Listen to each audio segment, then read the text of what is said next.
오늘은 우리가 꿈꾸는 성공이라는 제목으로 하나님의 말씀 함께 나눕니다. 삶의 모양이 사람마다 참 다릅니다. 누군가는 금수저를 물고 태어났다는 소리를 들을 만큼 화려하게 시작하는 사람들이 있습니다. 우리가 사는 모습을 세상적 관점으로 보면 그래서 얼마나 불공평한지 모르겠습니다.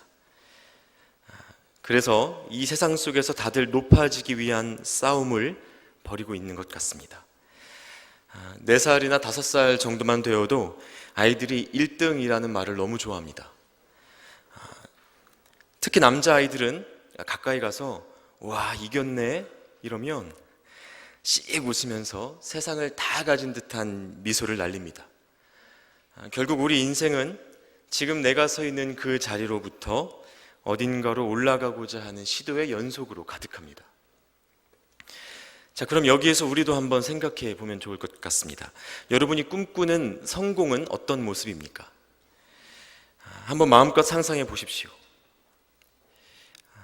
우선 마음 졸일 필요 없을 만큼의 적당한 돈, 생각나시죠? 그리고 그 돈 같이 쓸 남편이나 아내 아니면 애인 정도도 괜찮겠죠? 헐리우드 영화에 보면요, 세상이 그리는 성공의 모습을 이렇게 묘사합니다. 먼저 어마어마하게 큰 좋은 집이 있습니다. 그 집은 바다 절벽 위에 위치해 있어야 하고요. 거실은 넓고 따뜻합니다. 그런데 유리는 모두 통유리여야 합니다. 커튼을 열면 바다와 하늘이 맞닿아 있는 모습이 펼쳐집니다. 엘리베이터를 타고 차고로 내려가면 그날의 날씨에 따라 그리고 기분에 따라 골라 탈 수 있는 차들이 몇 대 서 있습니다. 그중 주인공들은 꼭 오픈카를 고르죠. 오픈카를 골라서 셔츠를 걷어붙인 채로 팔 하나를 차 위에 올리고 도로를 내달리다가 회사에 도착하면 누군가 인사를 건네며 문을 열어줍니다. 그러나 굳이 대답하지는 않아도 됩니다. 손짓 한 번이면 충분하고요. 차는 당연히 그냥 두고 올라가면 됩니다. 조금 과장된 영화의 모습이긴 합니다만 이렇게 화려한 삶은 아닐지라도 사랑하는 사람과 함께하는 따뜻한 집, 그리고 돈과 명예와 마음의 기쁨과 만족을 가져다주는 전문적인 일, 그런 커리어, 이 정도가 보통의 사람들이 꿈꾸는 성공 아닌가 싶습니다. 다시 말해서 소원을 이룰 만한 적당한 돈과 사람, 그리고 능력을 갖추는 것, 이것이 성공이라는 말을 들을 때에 우리 마음에 떠오르는 첫 번째 개념들이라는 것입니다. 그래서 어떤 사람들은 한 번쯤 그 인생의 한 방을 꿈꿉니다. 전 세계적으로 로또, 그러니까 복권은 끊임없이 팔리고 있습니다. 정말 이 복권 사업은 망하지도 않습니다. 그런데 성경 속에도요, 태어나자마자 이런 대박을 이룬 인물이 있습니다. 이른바 흙수저로 태어났는데 금수저로 바로 신분 상승을 이룬 사람이 있습니다. 바로 모세입니다. 모세는 여러분 원래 이집트의 노예로 살아가던 히브리 민족의 아들이었습니다. 따라서 당시 이집트의 왕인 파라오의 명령에 따르자면 태어나자마자 죽임당했어야 하는 인물이었습니다. 그런데 차마 그 아들을 태어나자마자 어떻게 죽일 수가 있겠습니까? 그 어머니와 누이가 참 큰 모험을 했습니다. 이 갓난 아기를 물에 띄워보내는 것이죠. 여러분 얼마나 급한 상황이면 이 정도 모험을 했겠습니까? 다음 주 정도면 제 아이가 태어났는데요, 그 아이를 물에 띄워서 보낸다고 생각하면 금방이라도 눈물이 터져 나올 것 같은 마음이 되더라고요. 인간의 눈으로 보자면 죽는 방법 바꿔준 정도로밖에 보이지 않습니다. 언제 악어가 덮칠지 모르고 또 그 강가에서 언제 급류가 뒤덮일지 모르는 일입니다. 그때 모세를 띄워보낸 갈대 상자를 원어로 보면요, 방주와 같은 어원을 갖고 있습니다. 마치 노아의 방주처럼 키가 없어서 그 안에 있는 존재가 그 방주의 방향을 어찌할 수 없는 겁니다.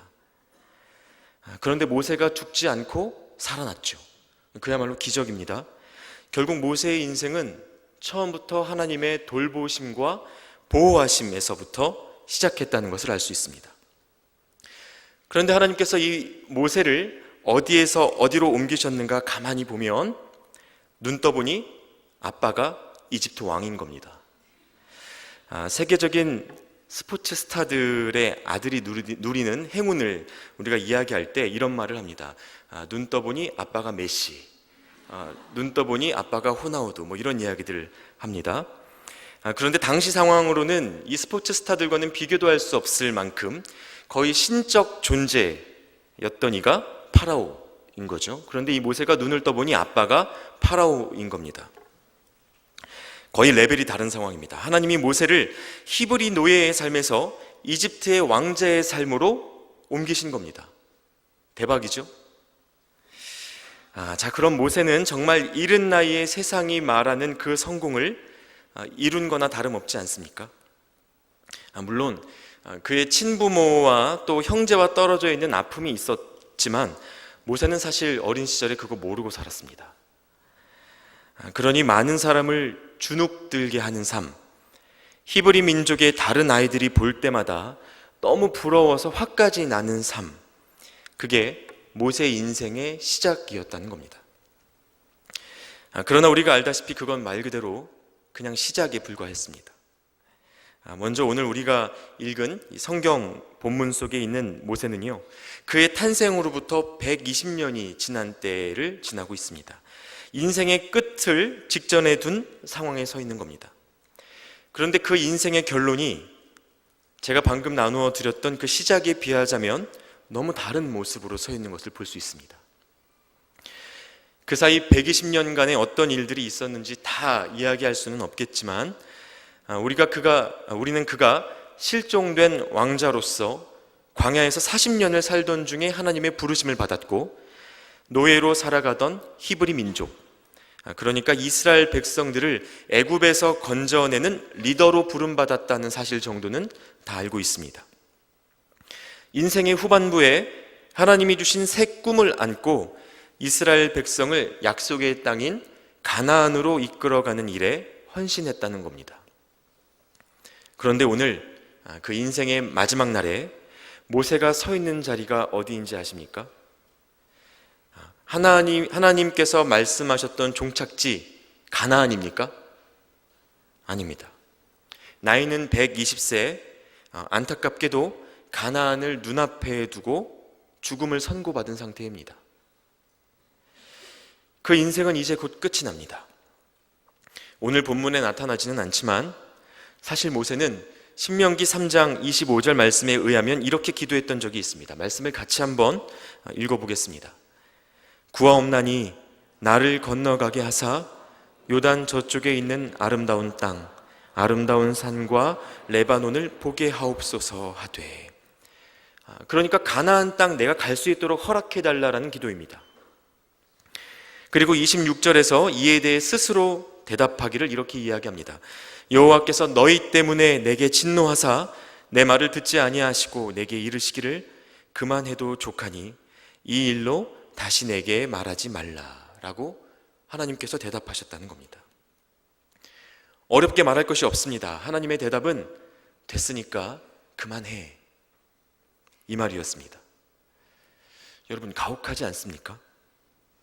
받아들이기 난감한 하나님의 선언 아닙니까? 다른 사람도 아니고 모세입니다. 가나안 땅으로 이스라엘 백성 이끌어가려고 부른 게 하나님이셨습니다. 그런데 지금 가나안 땅 입성을 앞두고 너 됐으니까 그만해, 너 이제 못 가, 말씀하고 계신 겁니다. 이 말씀을 읽으면 그래서 어떤 거절감 같은 것이 제 마음에 올라오는 것을 느꼈습니다. 마치 모세에게 주셨던 언약을 전적으로 파기하는 것처럼 느껴집니다. 그런데 여러분, 하나님과 모세가 어떤 사이였습니까? 어떤 관계였습니까? 신명기 34장 10절에 보면요, 이런 말씀이 있습니다. 그 후에는 이스라엘의 모세와 같은 선지자가 일어나지 못하였나니 모세는 여호와께서 대면하여 아시던 자요, 이렇게 기록하고 있습니다. 그러니까 모세는 하나님과 얼굴과 얼굴을 맞대어 보는 사이였다라는 겁니다. 이 표현 안에 범접할 수 없는 친밀함이 느껴집니다. 여러분, 사실 구약 시대는요, 하나님을 대면하는 자는 누구든지 그 거룩함을 감당할 수 없어서 그 자리에서 죽임을 당하는 시대였습니다. 그러니 모세에게 하나님이 이렇게 하시는 것은, 얼굴과 얼굴을 맞대어 볼 수 있을 정도로 친밀했던 모세에게 하나님이 이렇게 말씀하시는 것은 누가 봐도 좀 너무하다 싶은 생각이 듭니다. 제가 이 말씀을 처음 딱 읽는데 이런 생각이 드는 겁니다. 하나님이 잘못하셨네, 뭐 이렇게까지 하시나, 이런 생각이 드는 겁니다. 그럴 거면 차라리 부르시지 말든가. 여러분, 그런 생각 들지 않으십니까? 사실 이게 무언가 이루며 살아가기 원하는 보통 사람들의 생각입니다. 그럼 모세는 여기에서 어떻게 반응했을까? 아직 이 하나님의 말씀에 대해서 모세가 어떻게 반응했는지는 제가 이야기하지 않겠습니다. 그 결론을 보기 이전에 여기서 잠깐 모세의 인생의 중간 지점, 그러니까 그의 탄생과 죽음 사이에 무슨 일들이 있었는지, 그가 맺고 있는 관계를 중심으로 다시 한번 살펴보면 도움이 될 것 같습니다.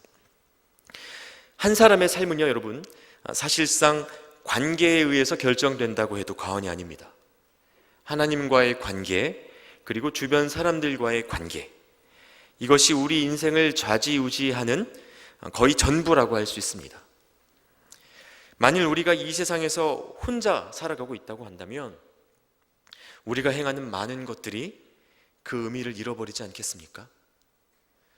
여러분, 만약에 이 세상에 살아가는 것이 여러분 한 사람이라면 그래도 지금처럼 사시겠습니까? 아마 많은 것들이 달라질 겁니다. 오늘의 본문 안에서 찾을 수 있는 그 모세가 맺고 있는 관계를 살펴보면 그 역시 첫 번째로 하나님과의 관계였고, 두 번째는 이스라엘 백성과의 관계였습니다. 사실 누군가와 관계를 맺는다고 할 때 모세는 참 할 말이 많은 인물입니다. 왜냐하면 모세의 인생이 관계의 깨어짐으로부터 시작된 인생이었기 때문입니다. 제가 오늘 설교에 처음에 이야기했던 것처럼 히브리 남자아이들을 살해하기 시작한 이집트 왕으로부터 살아남기 위해서 기억나지도 않는 친부모와의 이별이 그 모세의 인생의 시작이었습니다. 오히려 원수의 아들 바로의 아들로 40년을 살아야 했습니다. 그리고 정확히 언제인지는 드러나지 않지만 이집트 왕자로 잘 살아가던 어느 날, 차라리 모르면 더 좋았을 법할 그 출생의 비밀을 알게 되었습니다. 그러고 나니 애굽 사람들이 히브리 노예들을 얼마나 괴롭게 하는지 보이기 시작했습니다. 여러분, 사실 그게 어디 하루 이틀 일이었겠습니까? 아주 모세에게 익숙한 일이었을 겁니다. 어쩌면 애굽 사람으로서 모세도 그 일에 동참했을지 모릅니다. 평생을 지켜보면서도 아무렇지 않았는데 자기가 누구인지 알고 나니까 그 상황이 완전히 다르게 해석되기 시작한 겁니다.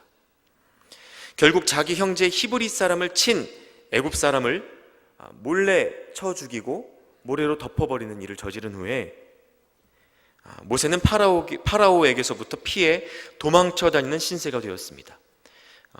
이제 양부모와의 관계도 완전히 깨져버린 겁니다. 그러면 친어머니와 형제, 그 원래의 히브리 친족들을 찾아가면 되지 않겠는가? 출애굽기를 보면 모세는 형제인 히브리 사람들에게도 그렇게 환영받는 존재가 아니었습니다. 당연하죠. 자기들을 노예로 부리던 이집트의 왕자였으니 곱게 보일 리가 없습니다. 여러분, 이것이 모세가 그 인생의 중년에 겪어야 했던 완전한 관계의 파괴였습니다. 여러분, 이 외로움이 이해되십니까? 그 분리불안은 경험해보지 못한 사람은 아마 다 이해하지 못할 만한 것이었을 겁니다. 그는 이제 이집트에도 속할 수 없고 이스라엘, 히브리 민족에도 편하게 속할 수 없었습니다. 그래서 제3의 땅, 이방 민족이 살아가고 있는 미디안 광야로 도망쳐서 이전과는 전혀 다른 삶을 살기 시작했습니다. 그곳에서 아내를 만나 낳은 첫 아들의 이름을 게르솜이라고 지었습니다. 이 게르솜이라는 이름이 어떤 뜻을 갖고 있는지 아십니까? 내가 타국에서 나그네가 되었다라는 이름입니다. 여러분, 어떤 부모가 자기 아들의 이름을 이렇게 짓습니까?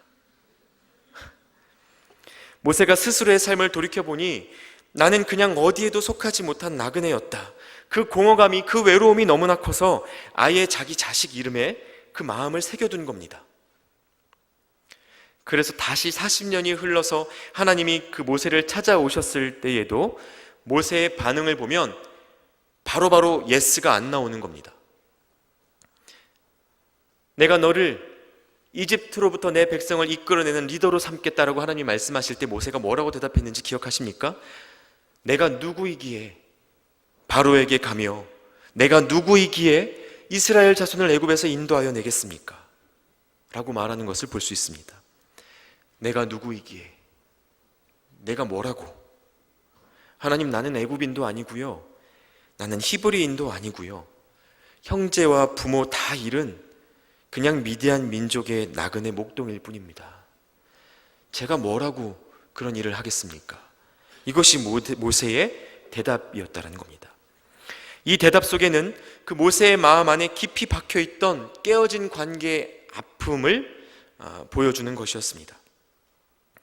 그런데 그런 그에게 하나님이 찾아오셨고 내가 반드시 너와 함께 있겠다 말씀하시며 위로하고 격려해 주신 일이 있었습니다. 그리고 다 알다시피 차마다 언급할 수 없을 만큼 찬란한 40년의 세월이 그로부터 지나갔습니다. 상처의 관계로 시작했던 모세의 인생이 이제 하나님과 함께 새로운 관계의 자리로 나아간 겁니다.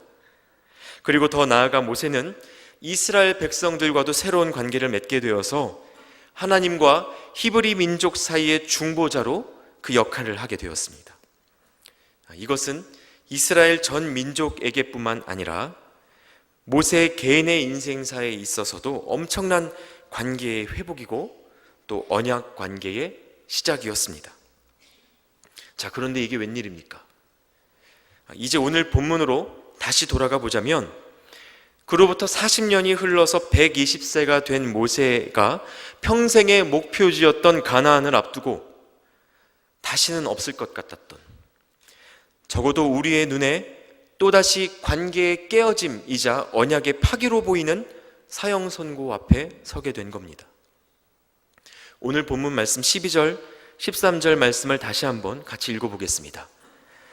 여호와께서 모세에게 이르시되 너는 이 아바림 산에 올라가서 내가 이스라엘 자손에게 준 땅을 바라보라. 본 후에는 내 형 아론이 돌아간 것 같이 너도 조상에게로 돌아가리니. 가나안 땅이 어딘지 올라가서 한번 봐라. 보고 나면 죽을 것이다 라는 말씀입니다. 차라리 보여주시지 말든가. 약 올리시는 것도 아니고, 모세가 병이 들었거나 눈이 흐릿해졌거나 기력이 쇠한 것이 전혀 아니었습니다. 모세가 가나안 땅에 들어가지 못했던 이유는 신광야 가데스에서 회중이 물 때문에 분쟁할 때에 모세가 분노하여 하나님의 말씀에 불순종했던 그 단 한 번의 사건 때문이라고 성경이 기록하고 있습니다. 네가 그 물가에서 내 거룩함을 그들의 목전에 나타내지 아니하였으므로 약속의 땅에 들어갈 수 없다고 하나님께서 말씀하셨습니다. 여러분, 하지만 모세는요, 성경 말씀에 그 온유한 성품이 세상 모든 사람보다 더했던 사람이라고 증언하고 있습니다. 모세가 화를 낼 정도였다면 우리 중 어느 누구도 화 안 냈으리란 보장이 없습니다. 어느 누가 평생 한결같을 수 있겠습니까? 그러니까 이 말씀을 보면 하나님 앞에 원망스러운 마음이 일만합니다. 자, 그럼 이제 진짜 모세가 어떻게 반응했는지 그 말씀을 이어서 한번 보겠습니다. 눈 떠보니 아빠가 파라오였던 인생이 광야로 던져졌고 하나님을 만나서 관계의 회복을 경험했던 인생이 가나안을 코앞에 두고 죽게 됐는데 모세의 대답이 어떠합니까? 16절, 17절 말씀을 같이 한번 읽겠습니다. 여호와 모든 육체의 생명의 하나님이시여, 원하건대 한 사람을 이 회중 위에 세워서 그로 그들 앞에 출입하며 그들을 인도하여 출입하게 하사 여호와의 회중이 목자 없는 양과 같이 되지 않게 하옵소서. 여러분, 이 대답이 마음에 드십니까? 모세가 항변하지를 않습니다. 오히려 자기가 죽고 나면 남게 될 이스라엘 백성들을 위하여 그들을 잘 이끌 수 있는 새로운 리더를 세워달라고 중보기도 하고 있습니다. 어떻게 이럴 수 있었을까요? 이 비상식적인 믿음이 도대체 어디서 온 것일까요? 모세는 스스로가 이스라엘의 리더로 살아온 이 40년의 삶이 철저히 하나님의 주권 아래에 있는 일이었음을 알았던 것 같습니다. 모든 육체의 생명이 하나님이시여라는 고백에 드러나듯 모든 생명의 주권이 하나님께 있다라는 사실을 모세는 너무 잘 알았습니다. 생각해 보십시오. 심각한 관계의 깨어짐과 외로움 속에서 출발하여 정체성의 혼돈을 겪었던 그가 이제는 하나님께 부름을 받아서 가는 길에 지팡이만 뻗으면 별의별 일이 다 일어났습니다. 이건 기적도 보통 기적이어야지 감히 자기가 한 일이라고 생각조차 할 수 없을 만큼 어마어마한 일들이 일어났던 겁니다. 그럼에도 불구하고 우리가 알다시피 광야를 지나던 이스라엘 백성은 크게 변하는 모습을 보이지 않았습니다. 이스라엘 백성이 광야에서 어떻게 살아갔는지 그 삶을 주목해 보면 마치 한 가지 도식과 같은 테마가 있습니다. 그건 무엇이냐면 원망, 심판, 중보기도, 회복이라는 도식입니다. 쉽게 이야기하자면 원망하다가 심판당하고 모세의 중보기도를 통한 하나님의 용서를 거친 후에야 회복을 경험하는 삶, 이 삶을 계속 40년간 반복했다는 겁니다. 모세가 지팡이만 뻗으면 기적이 일어났는데, 정말 그렇게 섬길 수 없을 만큼 너무나 멋진 리더로 섬겼는데 그로 인해서 일어났던 변화가 이스라엘의 삶 속에 나타나지 않았다는 겁니다. 이 여정을 계속 지켜보던 모세는 아무리 기적 같은 일이 자기 손에서 뻗어나가도 스스로 영광을 취하거나 그것으로 사람들의 변화를 경험할 수 없다는 사실을 잘 알았던 것 같습니다. 또 이 여정을 계속 지켜보면서 더욱더 분명하게 하나님께서 자기 인생에 허락하신 회복의 본질이 무엇인지 깨닫게 되었습니다. 그 본질이 무엇이냐 하면 하나님께서 모세에게 주신 인생의 목표는 가나안 입성이 아니라 하나님과의 동행이었다는 사실입니다. 하나님의 부르심이 무언가를 이루어내는 부르심이 아니라 그저 하나님과 함께 행하는 삶이었다라는 사실입니다. 그러고 나니 그 마음이 세상이 말하는 성공에 더 이상 묶이지도 않았고 죽음도 크게 두려운 일이 아니었습니다. 죽음은 끝이 아니고 하나님과의 동행은 하나님 나라에서도 계속될 일이었기 때문입니다. 다시 말해서 하나님과 동행했던 이 모세의 40년 인생은 모세가 바라보는 성공의 기준을 완전히 바꾸어 놓았다라는 겁니다. 이것이 하나님께로부터 온 기준이라는 것을 알려주는 이 말씀은 성경에 수두룩합니다. 모세의 시대 그리고 여호수아의 시대가 끝나고 사사 시대가 되었을 때 당시 이스라엘을 괴롭히던 미디안 민족과 전쟁을 치르던 한 사사가 있었습니다. 그 사사의 이름은 기드온입니다. 이 사람도 하나님이 부르시고 보내실 때 대답하기를 오 주여 내가 무엇으로 이스라엘을 구원하리이까? 보소서 나의 집은 므낫세 중에 극히 약하고 나는 내 아버지 집에서 가장 작은 자니이다. 모세랑 비슷한 대답을 했었습니다.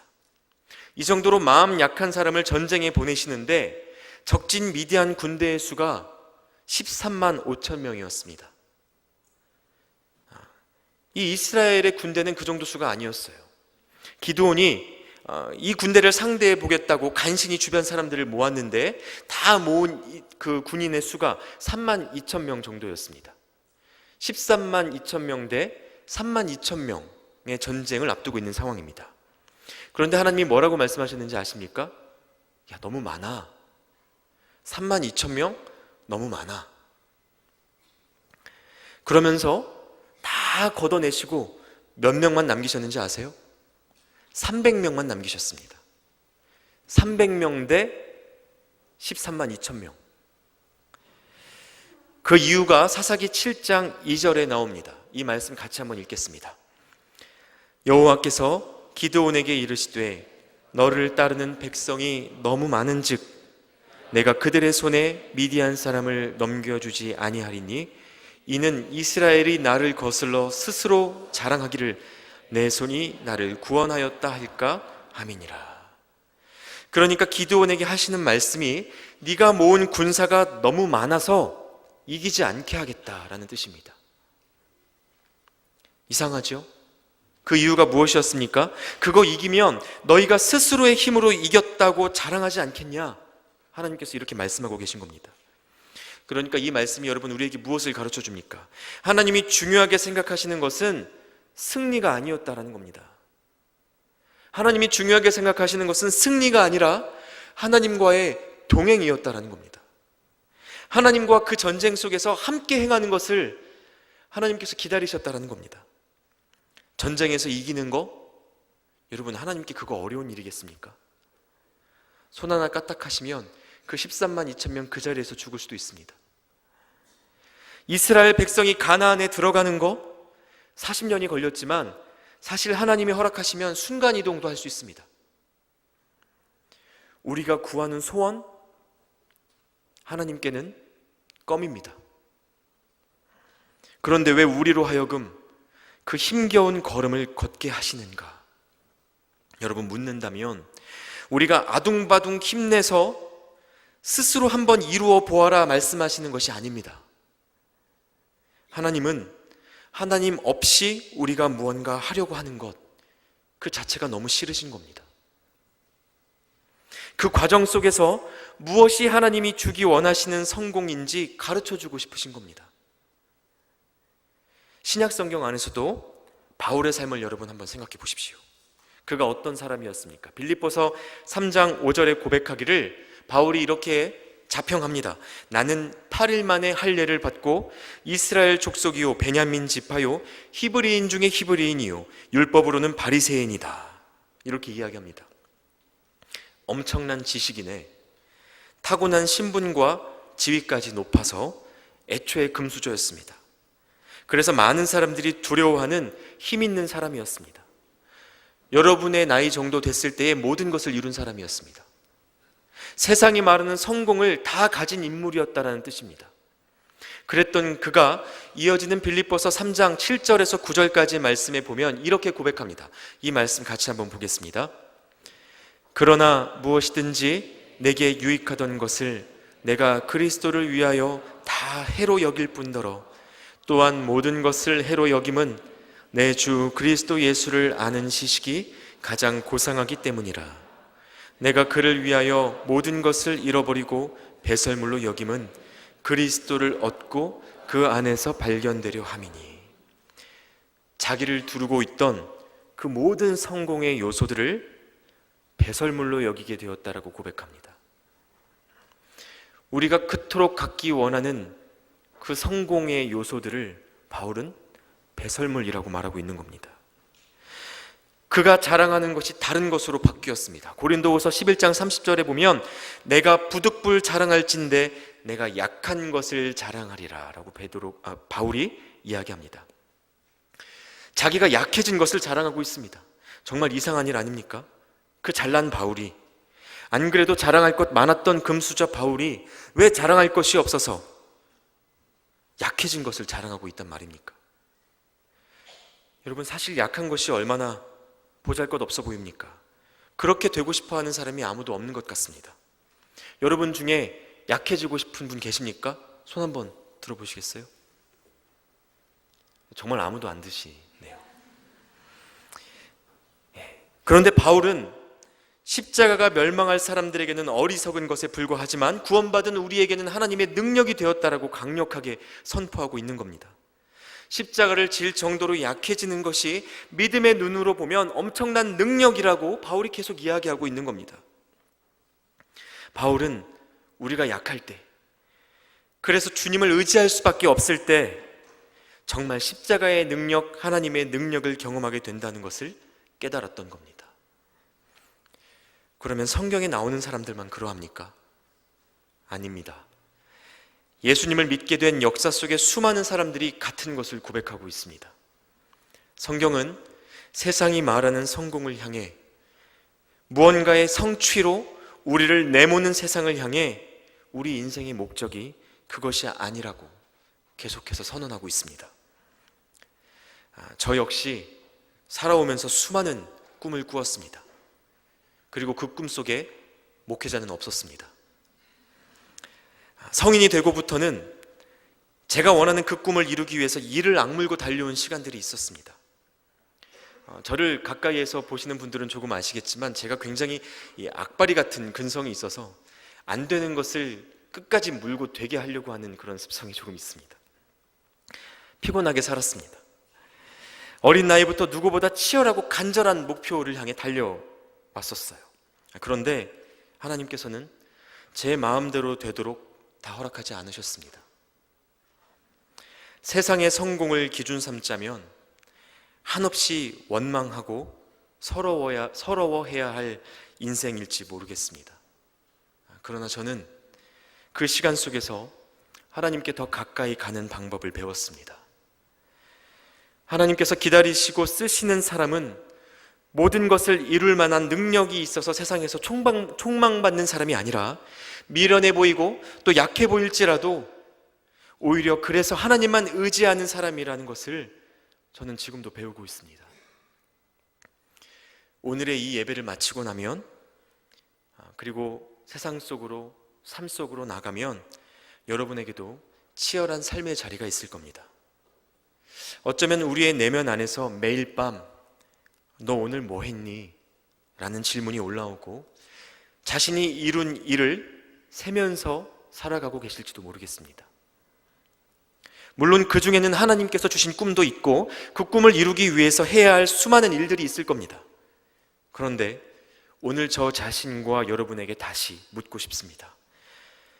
과연 우리가 오늘 추구해야 할 것이 하나님이 꿈꾸게 하신 일의 성취입니까? 그렇다면 오늘 말씀 속의 모세처럼 그 꿈이 성취되기 전에 죽음을 경험한다면 그 인생 실패한 인생입니까? 예수님을 만나 과거에 자랑이던 모든 것을 배설물로 여기게 된 바울의 삶은 망가진 겁니까?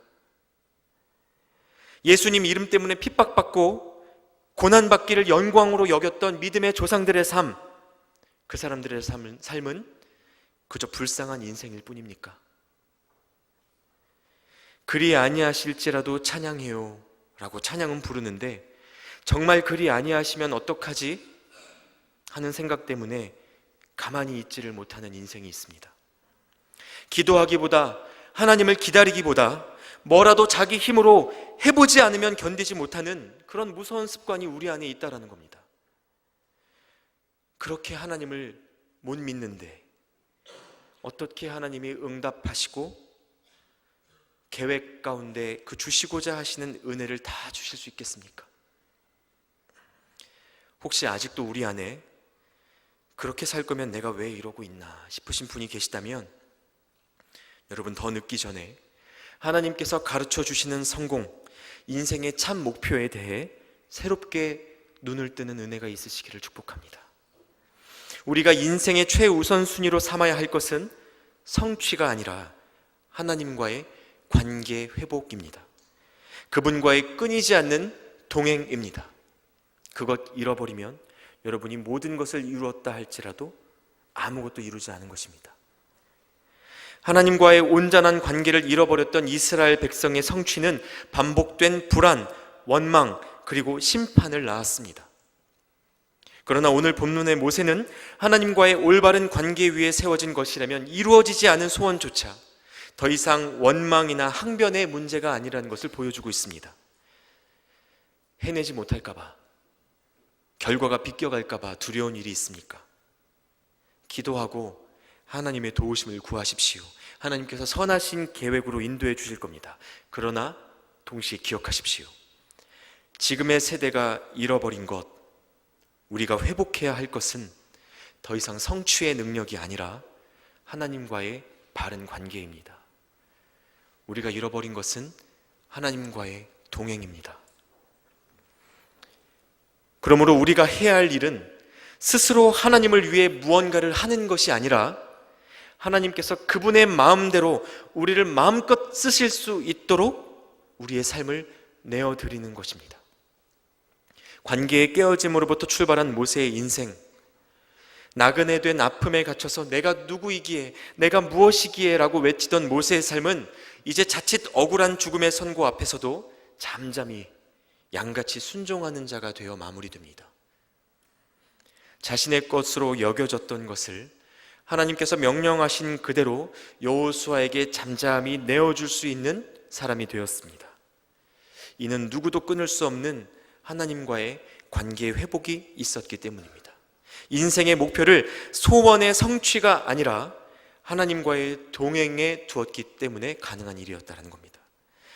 사랑하는 동숭의 청년 여러분, 하나님을 추구하며 살아가십시오. 그리고 하나님께서 그분의 완전하신 계획 가운데 우리의 삶을 어떻게 이끌어 가시고 사용하시는지 지켜보십시오. 세상이 가르쳐 줄 수 없는 행복이 우리의 삶을 충만하게 채우게 될 것입니다. 기도하겠습니다. 사랑의 하나님, 감사합니다. 오늘 우리에게 말씀해 주시고 모세의 인생을 통해 그리고 수많은 신앙의 선조들을 통해 하나님이 허락하시는 참된 성공이 무엇인지 돌아볼 수 있도록 인도하여 주셔서 감사합니다. 하나님, 우리는 여전히 연약하고 부족합니다. 이루고픈 소원, 채우고 싶은 삶의 빈틈들이 너무나 많아서 세상이 말하는 가치와 무언가를 이루고 싶은 우리의 욕구에 여전히 흔들릴 뿐입니다.